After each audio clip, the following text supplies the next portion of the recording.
Dear Journal, October is a great month to examine what it is that scares you in life, and there's a series of caches dedicated to phobias here in this picturesque park.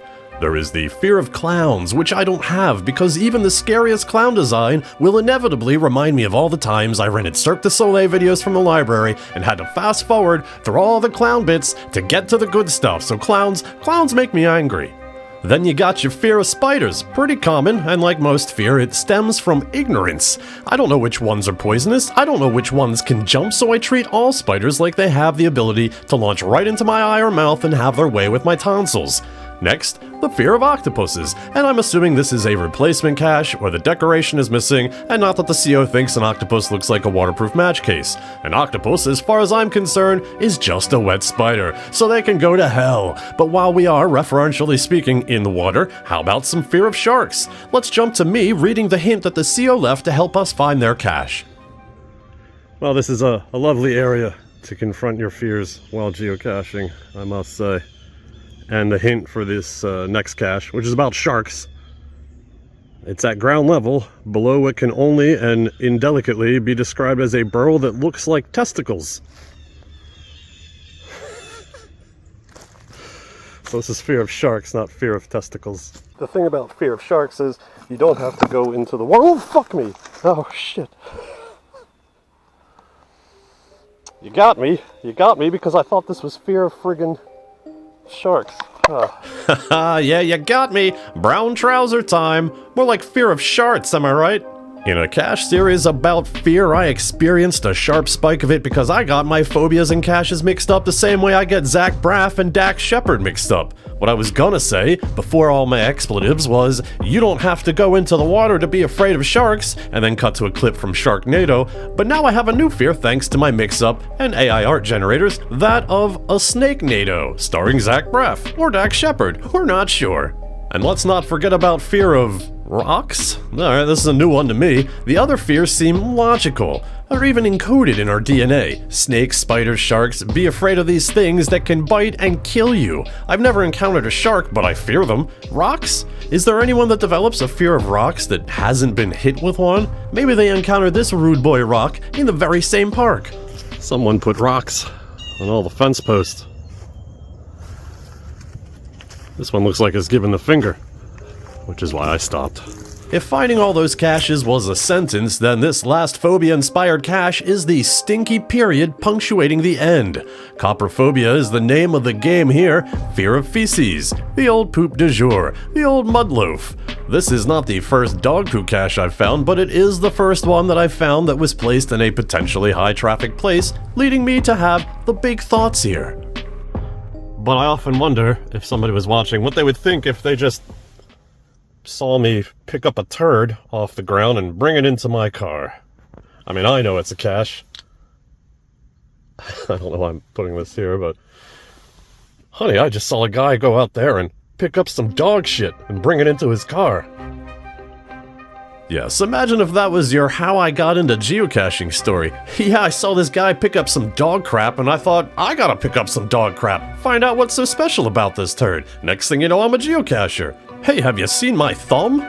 Yeah, while looking for clues in the logs for some other cache, I saw this picture someone took of them holding the logbook. A random find, I admit, but it fits in with the theme of this entry, I think, because I'm pretty sure there is a person or persons watching right now who are squeamish about these things, and you're holding your hand up to block the screen going, oh, come on, Skimbosh, enough of the messed up thumbnail. And I say unto you, I've never been good with thumbnails on YouTube. Hey-o! Let's cleanse the palate with a quick non-fear related virtual.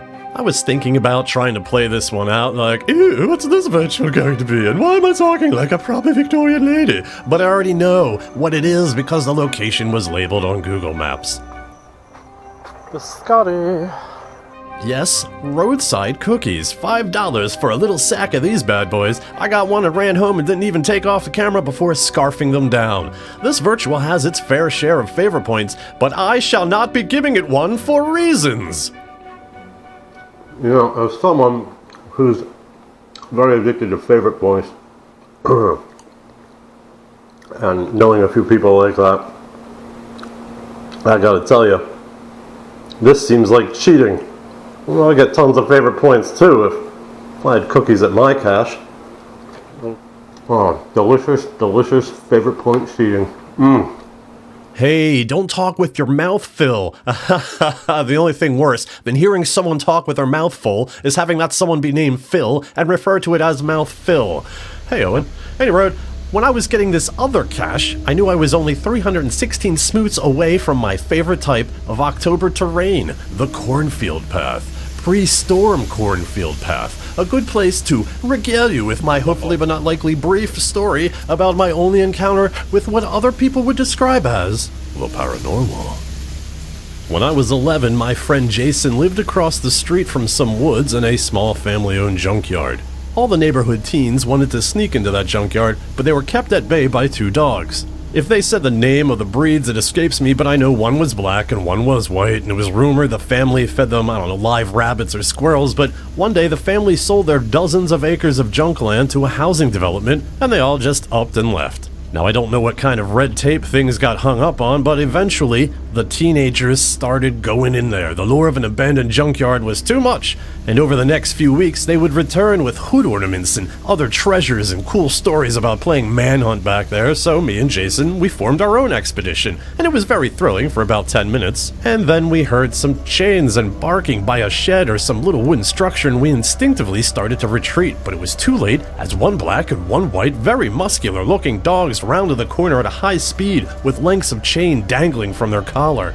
Jason and I ran screaming. I looked back and they were close. They were upon us, barking so very loudly with intense viciousness, and I remember a small part of my brain noting just how fast their legs were moving. They were sprinting, dog, and as we got to the street, Jason trips at the threshold and he spills out, and I have no shame admitting that I kept running for life and limb as he collapsed and rolled beside me, then behind me, and when I got on his doorstep, opening his screen door, knowing I would not even have the breath to shout for his mom, I chanced to look back, and there was nothing.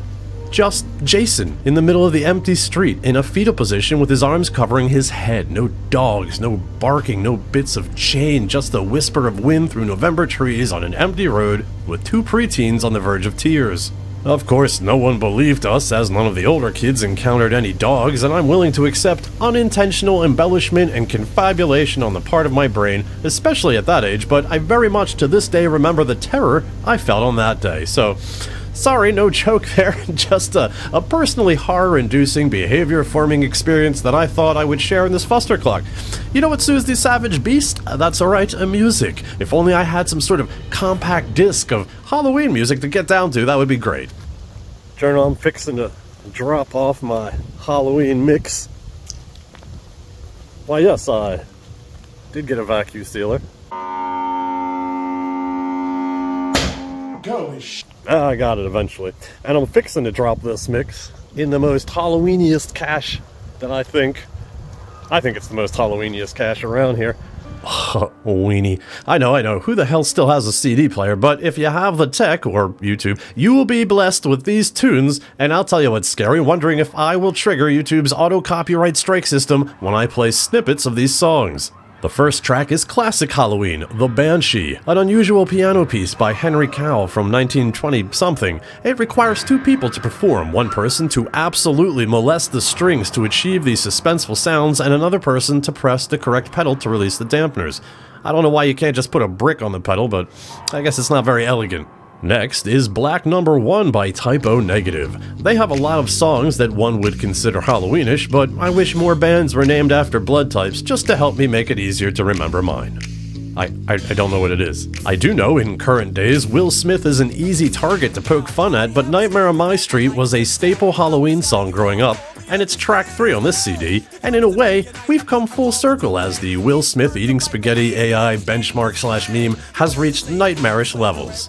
Track 4 treats our intrepid geocacher with Black Star by Lustmord. It's a lengthy, dark ambient piece which I hope evokes a sense of existential dread and complete abandonment of the human spirit to whoever listens to it. You're welcome. Track 5, Halloween by Halloween, the full version. This power metal odyssey about the best holiday of the year got as much play in my neck of the woods as Nightmare on My Street. I don't think I ever hear about any other body part in that sort of reference. Neck of the woods? What about the upper palate of the forest? The clavicle of the wetlands? I know, let's meet up at the nipples of the sand dunes. Oh, sorry, I'm getting the signal to wrap it up here. You're Dead by Norma Tanegas, track number 6, a recent discovery for me from the opening of What We Do in the Shadows. And then, a final track that I didn't label properly, on purpose, and in fact is one of the more popular number stations, and I feel that should be on any playlist for your Halloween party, haunted house, or atmospheric background for when you finally snap from all the voices telling you that the ice cream man is gonna get you, and you take matters into your own hands, yeah? Cause none of those bastards at Big Dairy is gonna be able to do anything about it, you hear me? Nothing! I'm gonna kill all you motherfuckers! Stop it! Stop it! Stop it!